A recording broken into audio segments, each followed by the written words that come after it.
Hello, everyone. Hello, hello, hello. Sorry for the delay. There was a major technical glitch that we were trying to sort out from last 15, 20 minutes. I think probably today was the day that that has come up. And it is such an important day for me. But that's okay. I think this is not in anyone's hand. Welcome, everyone. I will not waste much more time. So, I am Shweta Garg. Today, we are going for our first live stream, our first episode of Shweta Garg talk show. Are you excited? Because I am very excited for this. Though I was nervous that everyone is waiting and we are not there yet. So, I would like to introduce first about myself and about our initiative. Welcome to our first live stream. Yes, obviously, I'm Shweta Garg, like I said, an image transformation expert. And before we move forward, I would like to share the idea behind this talk show, why we have started this talk show.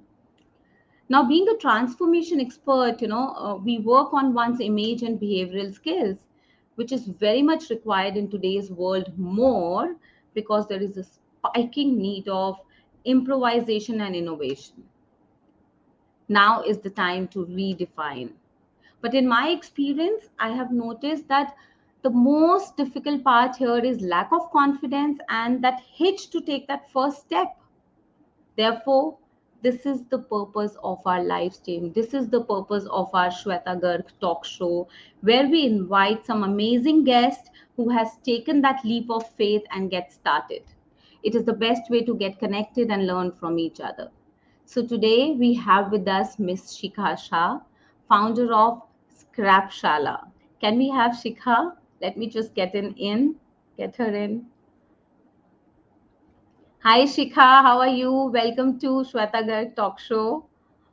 Hi Didi, I'm good. How are you? I'm good, Shikha. So, I know I'm really sorry you've been waiting, and because of the technical glitch, we got delayed. But I am so honored to have you. I would like to tell about Shikha. You know, Shikha is born and brought up in Varanasi. She has graduated from Hansraj College, Delhi University. She is an environmental science postgraduate from Teddy University, New Delhi. And Shikha was working with IIT Madras and Reliance Foundation till 2015. And in 2016, Scrapshala happened. And Shika, if I'm not wrong, Scrapshala is one of its kind upcycling company of India, which is based in Varanasi, right? Yes, yes, yes, it is. It is. So I will not take much time. I would like you to tell us more about you and all exactly what you do. Over to you, Shikha. Thank you for such a lovely introduction, Shweta Didi. And like she said, I'm born and brought up in Varanasi. I come from a traditional Marwari family where traditionally a lot of women were housemakers. So people who come from our community understand that it is not easy to break that glass, and the environment is not very favorable. Like as a kid, you never are motivated to pursue career or not follow the conventional path of finishing studies at a certain age, marrying at a certain age. So uh, so that was always there. I mean, I'm starting with this because like she said, the purpose of this talk show is to take that first plunge. So Hmm. I can talk about my community a lot because I've experienced it. So, you can't choose where you are born, but you can Right. always choose, how you want your future to be. So, I think as a kid only, I had always seen my mother being very talented and still being just a homemaker, and I always would feel that she could do more, she could do more. And eventually, I also started feeling as a kid only that, my I would like to be a very happy and independent person. Like I didn't know I would have to make money to become independent or do certain kind of activities, but I knew that I wanted to be independent and happy. So that clarity was there. And then eventually, as I grew up and started learning things, then I understood that how money as a as a token gives you a lot of independence, because you uh, how the country works, the breadwinners usually are the decision makers. Right, So I think that is very important for any woman to to become financially secure and independent. So that was my vision always since childhood, and then Scrapshala eventually happened uh, after I had my fair share of experience, ground experience of understanding problems and troubleshooting, working in rural and semi-rural areas of India. And my hmm, mother had always been a very waste conscious person. So since we were kids, we would always, in our competition, art competitions, we would make things out of waste. So right. when I moved out of the house, I just asked her to, do this for her own self. But when I came back from IIT and I saw that she was doing, but she was not, doing it with a professional angle. So then I joined, and that's how Scrapshala started. So we literally started with one artisan in the balcony of our house, Hmm. and uh, uh, we uh, we really had a great resistance, but things worked out, and we're quite happy. So Scrapshala is now a product and service based company. Right. So our products are sustainable, upcycle, and handcrafted in nature. And in our services, we do zero waste events. We do upcycling services where you can get your own unused things to us and give it a makeover according to your own choice. I have seen your products, Shikha, and they are amazing. Thank You're doing a great job. And what I understand with your conversation, that I think your mother has been a great inspiration in what you're doing today, right? Correct. She is the one who is probably, you've seen her doing all these things, and that's what encouraged you to be like this and to come up with this kind of thing, right? Yeah, correct. So that means, because I was wondering that with a postgraduate degree in environmental science, and you've worked with some premium institutes or an organization like IIT and Reliance. So what prompted you towards the concept of sustainable living? That's what you just said. I think your mom is someone who has inspired you, because you have always seen her being like this, like you said, waste conscious person, right? So does she also was involved in making certain kind of things from the waste at home? Correct, correct. And also down south, if you will move around India, you will see down south, like in states and cities like Chennai, Bangalore, Tamil Nadu, Kerala, down south, people are a bit more conscious. Like, if you Right. mingle common people there, you will Hmm. see them conscious about environment and what they consume. So I think partly my being in Chennai and meeting people there, people meeting conscious people there, and also me being part of Auroville. Auroville is a place near Pondicherry, which is a sustainable, independent city. So, Okay. so these small factors also added up, which told me that okay, something can be done. Plus, because we are solving a major problem also, so this might work.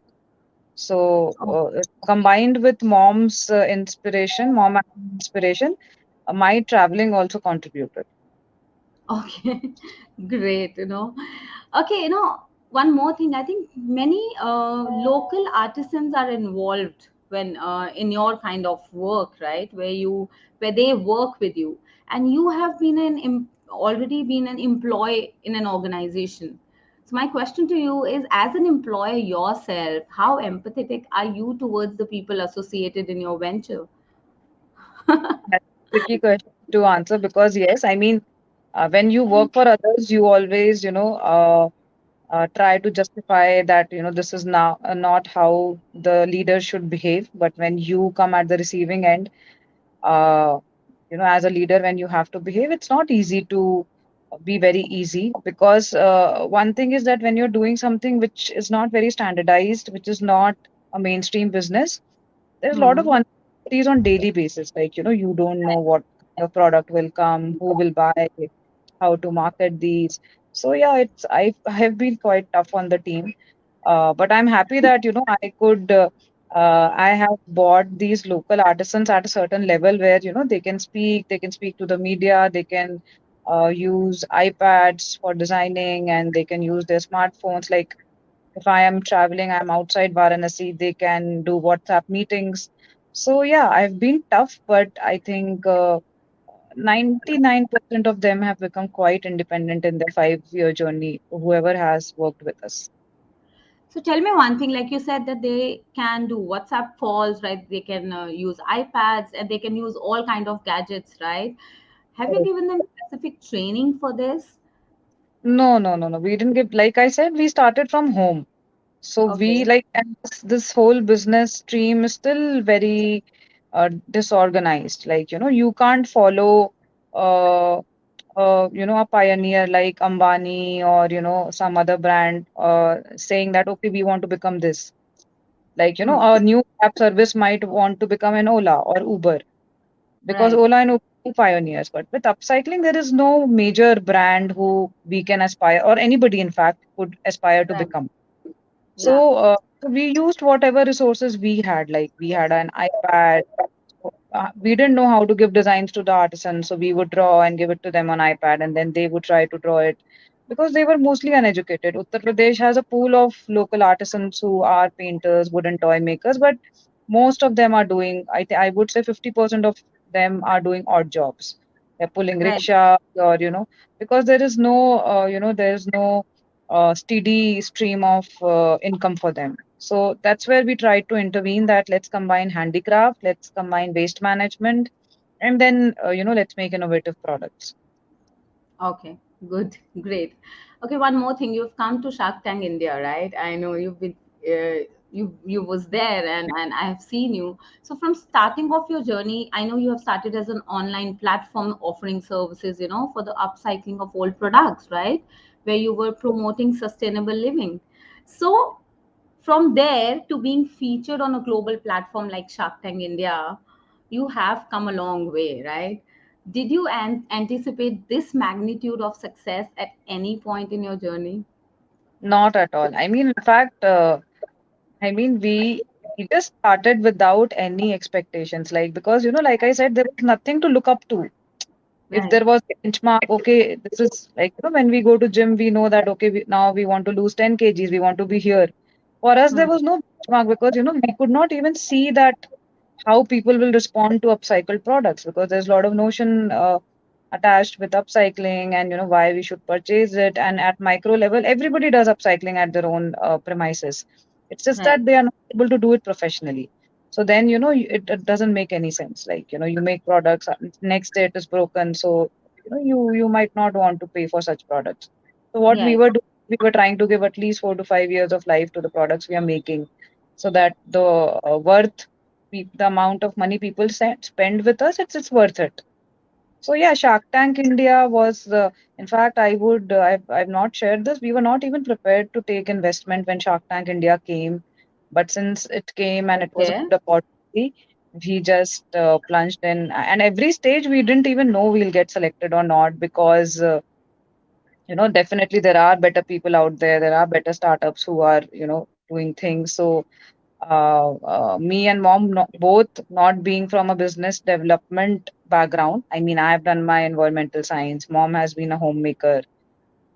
So we just come from a business family. That's all I would say, that, there is some kind of understanding of business. Otherwise, I'm not a business Right. development person. So it became very difficult for me. It was Okay. a very uncomfortable journey to be part of Shark Tank, because, constantly you're talking about scaling up, money, numbers. So it was a very tough Right. journey, but we were very happy that it happened. And it was not at all foreseen that it would come. Right. So what do you think that you attribute the success to where you are today? Just, going on. I think perseverance is the only thing. If you, yeah. And one thing I would say, that yes, it's true that everybody can't continue doing whatever they are doing without funds. So, in that terms, you can keep your business lean. So, like, we never raised fund. I never raised any funds. I just used a bit of my savings, which I earned in my job. because this business didn't require a lot of money to start with. But a Hmm. lot of people say that, okay, if somebody who comes from a decent financial background has more flexibility to experiment and do things. Yes, that's true. But still, I mean, no matter what background you come from, always start your idea very lean. Like, you don't need fancy offices, you don't need big space. First, your product line should be nice. Your product line should be nice. Your vision should be good. Your team should understand your vision. Like, if they only don't believe in your vision, then you will never be able to deliver something. So I think that ways we were quite smart with keeping things lean. Like 1 year we worked out of our house only. Then we rented a small space. Then we finally moved to place where we are right now. It's been 3 years. So we never had very high operational cost to bear. So that kept us afloat. And yes, I think people supported us big time. From Shark Tank to Facebook, there are a lot of people who have just came like an angel and supported us. And so we're truly grateful for whatever we have achieved. And still we are trying. I mean, a lot of after Shark Tank, there are a lot of queries of franchise and scaling up. So we keep telling people that, we're still preparing ourselves. Like, we just don't want to go unprepared in the market, because right now Right, it's small scale business. Once you right, scale, you have to be prepared for it. So right. that's all very important, that don't just plunge in. I mean, prepare yourself. Like they say, before cutting the tree, your axe should be, sharp. Right. Otherwise, you will be cutting the tree. So we are every day we are striving to make, our quality check better, our inventory management better. Because honestly, I as a founder also didn't know much when I started, and I am also learning gradually. That's true. Shika, I really like what you said that you have to start lean. Sometimes as a startup, we don't take that first step thinking that I don't have fancy office. Oh my God, I need this much investment. Oh my God, if someone comes, they will say, what is your address? So all these things that people feel that they will see and then judge me, that's what stops us. And I think I really liked, and this is an advice to all the people and all the women and all the the people who have that passion of entrepreneurship and they're not able to start, that you don't have to worry about these small things. They are secondary. First you have to worry about, it's I think it's also that who you are, being authentic and understanding your service, what you're going to offer, and make that strong. That's a great advice, Shikha, what you just said. And also I believe that in a society, as a society, we all are known for hoarding things like plastic bags, old plastics, glass bottles, we can say newspaper, clothes, etc.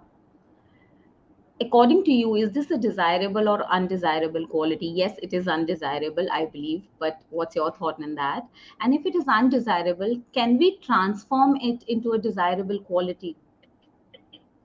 Can you just repeat? I didn't. So we're talking about plastic, right?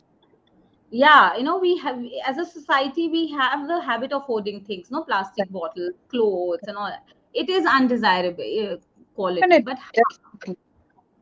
Yeah. but So how I can we make use of it and make it a desirable thing? No, we should not. See, I mean, plastic was designed to be a very useful product. It is a very useful product, but the problem came when overconsumption started happening, like you just mentioned. Right, Anything out of proportion is problematic. I mean, right. as a sustainable lifestyle person, I also have plastic in my life. Like the shampoo bottles I buy, at times they come in plastic, so I can't help it. Hmm. So you have plastic, but you can try to minimize it. I mean, there are some unnecessary vegetables. Like that's the most that's a commodity which always comes in plastic bags. Like, and most the biggest culprit are our parent generation, because they will go for morning walk, come with 20 packets of plastic bags filled with vegetables. So that there, something can be done where they use cloth bags. And when you go to normal kirana shops, you're buying simple medicine, or you're buying anything like a small thing, and it will always come in a plastic bag. In fact, during COVID, people were serving food in plastic bags. They're like, I still in India, there's a practice of If you're buying, curry and roti from a street vendor, the curry always comes in plastic bags. So there Right. we have to understand, apart from doing good for environment, we also have to see. I mean, cancer. I was recently reading about cancer when one of my close relatives got it. That out of eight, every 3 to 4 women have cancer, breast cancer, and I was so surprised. I didn't know of this fact. And now people who are detected with certain diseases, then they start following a healthy lifestyle, taking plastic out of their lives, not putting hot food in plastic utensils. So why we have to wait for something to come? I mean, I'm not saying that make your life uncomfortable, but comfortably, whatever you can reduce, please do. I mean, don't even think of the cost it involves, because Hmm. the cost you will pay if it reacts is going to be, you I don't want to say anything about it. So it's very bad. So I wish, including me, nobody experiences the diseases or the abnormalities which plastic, a material like plastic, can cause if it breaks down inside our body. Right. So yeah, so that's also very important. I mean, even if you leave seeing कि, environment का कुछ betterment हो रहा है कि नहीं, at least do it for yourself, do it for your family.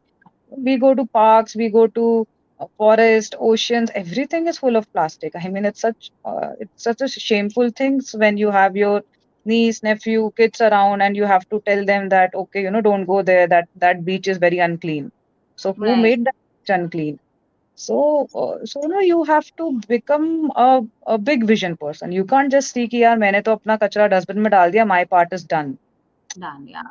You have to stop it at your dustbin only. At whatever uh, uh, we can't replace, that's fine. But whatever, and especially single use plastic. Never ever use single use plastic cutleries when you have parties. You can use your Right. steel cutleries. In a country like India, we all have been blessed with cutleries which has come from grandmothers, mothers. So every house has a fair share of steel plates, cutlery. So yeah, I think it's all just showing off, or just become making your life easy, that you don't have to wash the utensils. So let's start throwing things. Right. So I would say that just start with the bare minimum. And Right. then eventually, as it works out for you, you start enjoying the process, you will automatically do everything. True, true. Okay, Shikha, Scrapshala ideology is basically, it is based on the concept of sustainable living, right? Using upcycled products. That's the core of Scrapshala, and it is commendable. But somehow, I was just going through, it has not gained as much popularity as it deserves, right? I think because of the high initial cost involved. So because every business has these kind of hiccups, if it's a startup, it will come that you are deserving, but you're not reaching that level. So how do you plan to overcome this hiccup? See, Didi, we haven't honestly tried to scale up and spend on marketing, because, like I said, we are still preparing ourselves. Like, once somebody gets into professional upcycling, they will know there are a lot of challenges, Right. from the procuring of raw material to cleaning it, storing it, making products out of it. So, Right. honestly, if we start becoming very big right now without making our production even better, we will end up in trouble. So we are in no rush. So the biggest lesson which I learned after Shark Tank India, when everybody was calling us, there were like 500 calls to attend every single day. Wow. People calling you to ask franchise products, this that. You get rushed. Like, in case I would have committed to everybody, okay, I'll give 500 franchisees in next 5 years. I'm not prepared for it. So you have to internally think what you are prepared with. So the little you have achieved, you will lose everything if you start to run without wearing a nice shoe. So Right. yeah, so we are happy with where we are, because we have to understand deeply that how to scale this up, and how to scale this up in a proper way. Like, we don't want it to be so you have to understand a lot of internal things with right now. upcycling as an industry is not certified. Like, like organic fruits are certified, there are certain certifications. For upcycling, there Okay. is no certification. So, you have to work on that, talk to government that why can't we certify our products. So there are a lot of things which are not done yet. So yes, I mean, we are a bit slow in our aggressive approach, but we are happy with how it is going because it's a learning journey for everybody. And like things have worked for us, we hope it will do in future also. So, you know what, Chika, you have given a great advice to the upcoming entrepreneurs, because I was about to ask you that what advice you will give to the upcoming entrepreneurs. Because nowadays, as per our socio-economic scenario, there's more emphasis on setting up our own, own business venture. What you just said is that you were getting 500 calls, but you were not in a rush because you were not prepared. Sometimes when we are starting up and we get into that flow of, oh, I am getting so many calls, let me just do it, this is the path of growth. So I think looking deep inside, digging deep inside and thinking what you are prepared for and what you are not prepared for, and then taking that step is very important, right? Correct, correct, correct. I mean, there are so many examples. If we just start reading, I mean, this new concept of 10-minute delivery is starting all over India. Zepto, Right. Ola, Swiggy. Yeah. So, if you will see the number of accidents that are happening due to these bike people who are delivering, these delivery boys associated with certain companies who are doing 10-minute delivery, it's crazy. There are Right. literally 10 to 15 deaths which are reported in past 15 20 days through different companies. So do we really need 10-minute delivery at cost of someone's life? Yes, it is a very exciting idea that 10 minutes mein ghar pe khana aa jayega. But just imagine, I mean, you getting to your own parking, taking out car and, going to your neighbor's house, 10 minutes is too less. So, I that only I have to go to my parking, take out the car. It takes 10 minutes in my society. Yeah, so you're very true. these ideas are very good, but when you see the practical aspect, and that's how startups crash. There are a lot of big startups who are completely burnt out in a very short period. They raise millions of funds, but still they are not, there anymore. So you Hmm. also have to see a lot of things at what cost you are doing it. I mean, for a brand like us, if we start giving franchise and all the franchise owner are not able to make money, then at what cost I'm giving the franchise? I mean, I might have 10 stores by year end, but are my franchise owners making money? So, that ways you have to see everything. So, True. that's very important. True, very true. Okay, Shika, also, there are always government policies for towards entrepreneurs, right? So, how friendly are the government policies towards entrepreneurs, and what has been your experience? Because for your industry, also, I am not aware if there are certain policies that you need to follow, and how friendly are they? So, we are not registered in Startup India Okay, because you have to be registered as a private limited company. So when we right, started, we got a private limited company, and there's a lot of formality. So your paperwork increases once you are in Startup India. right, So plus we didn't want to raise funds then when we started, so we didn't take benefit from it. But yes, there are a lot of people who don't have space to work, so there are a lot of incubation cells, right. especially there is Atal Incubation and Innovation Cell, which is opening all over India in all the IITs and IIMs, where you can get a decent office space to work, some initial funds. So yes, it is beneficial. Uh, it's just that you need to decide how much assistance do you need. Okay, yes. So, do you also face day-to-day challenges, in functioning of Scrapshala? Yes, yes, yes, yes. Every single day. I mean, that's. I think that we are prepared that will. It's there is never a day which will come and you will say, okay, now I don't have to struggle. Till you are Right. running venture, till you are running a business, every day will be tough. So you Every day. have to prepare yourself. Like, I mean, I'm imagining that we started in 2016 and now it's 2022. And I don't think I ever had a easy month or a easy year, where things were set and so it is a tough journey. Like doing a business, especially in today's, world where there is so much competition, there is so much cluttering in the market.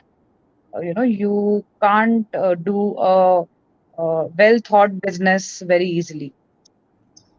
Okay. So, like you said, every day is a challenging, and there are always challenging years. I think pandemic was one. Like last 2 years, I'm sure that has also affected Scrapshala, right? And especially the local artisans, because they were, uh, I think they were dependent on your venture, right? When they're working with you, their wages, their salary, everything is dependent on that. So how did you take care of that? How did you take care of the your artisans who were dependent on your venture?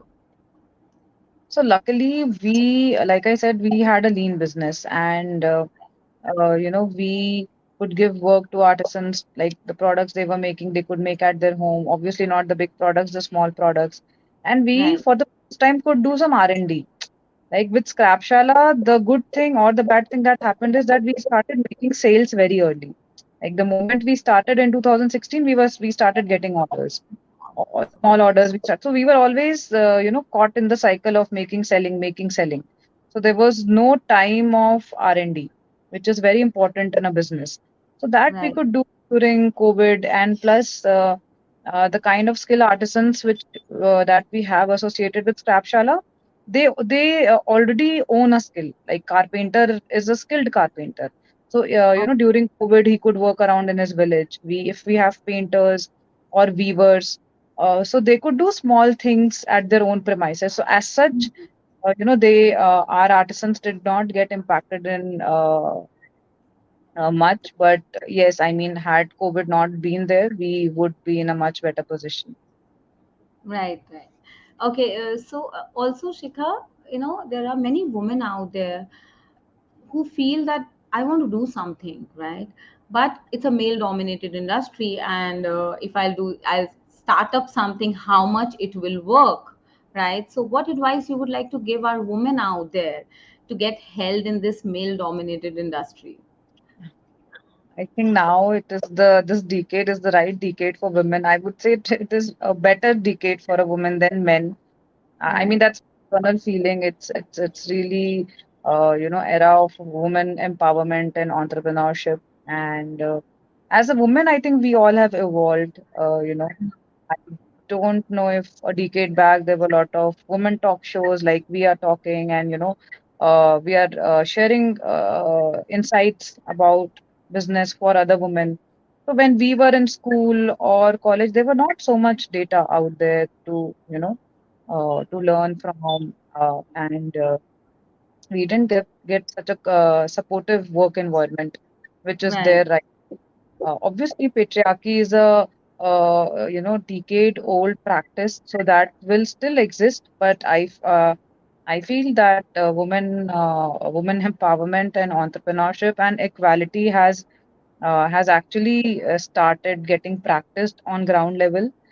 hmm, And we have so many women leaders, so many documentaries, movies, which are just celebrating the successes women have had. So it's very inspiring.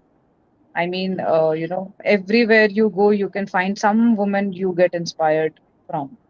right, So yeah, yeah. So I feel that this is the right time for women to start. Obviously, you will have to face the challenges at your own family and social group level, because right, everybody doesn't have same kind of family background and friend circle. So there you could have to face your own resistance. But yes, I think you have to wait till you get uh, success for everybody to approve you. Like you can't make everybody happy and on the same page. Like you have to wait, because world sees success as the outcome of anything you're doing. So your hmm, parents might ask, okay, how much money is coming from it, or how many people know your brand. So for them, always quantitative results matter. So yes, as a society, that is there. But I think internally, if you are sorted, it's not very tough. Great, Shikha, because I think you're the perfect example of women entrepreneurship. And I'm sure many women out there who's seeing our live or to, if they are not here right now, tomorrow they will see the video. They can actually resonate with your story, and they can understand that it's not about that you should always think that this is my passion, I cannot make it as my career, right? Like you are also working in a organization, a reputed organization, but because you have seen in your family the same thing, and somewhere it was inside, and it's your passion or side hustle, which you can make it as a career. So I think that people will really relate with what you have just shared with us today, and they can understand, let me just take that one step, especially women, and uh, make my passion as a career and earn money from that. So I think that's a great thing, and it was great to have you, Shikha. And I know I also did not, though I know you personally, but I didn't know so many things about you, about your work. It was great to know that, I'm so honored to have you. Thank you for joining us today. It was really a conversation which I personally enjoyed a lot, because I learned so much about your strength, your values, your inspirations, and I'm absolutely touched. So Thank I thank you will so much. put in one words, you are the perfect example of millennium women, who have replaced the idea of like competition with collaboration. So you have taken all the artisans, local people together, created something amazing, and I know the city, small town, if these kind of things are amazing. Thank you Yeah. so much, Shikha, for accepting my invitation. I'm really honored. Thank you. Out great content for others. Like I said, I mean, we didn't have access to so much good content when we were in our struggling phases. So it's Right, amazing that, you taking the plunge to start this show is, that's what 99% people don't take the first step. So, if you right. become of that 1% without thinking if my talk show will be successful or a brand like Scrapshala, where it will go, you have to just start. And then automatically everybody will tune into your own frequency. Thank you so much. And I'm really sorry for the delay, to my Yep. audience, to you also. Thank you. Thank you so much. Bye bye, everyone. Take Thank care. I will see you next with my next amazing guest. Shika, you will also join in for Yes, yes. that. Looking forward to it. Okay, bye bye. Take care. Bye bye.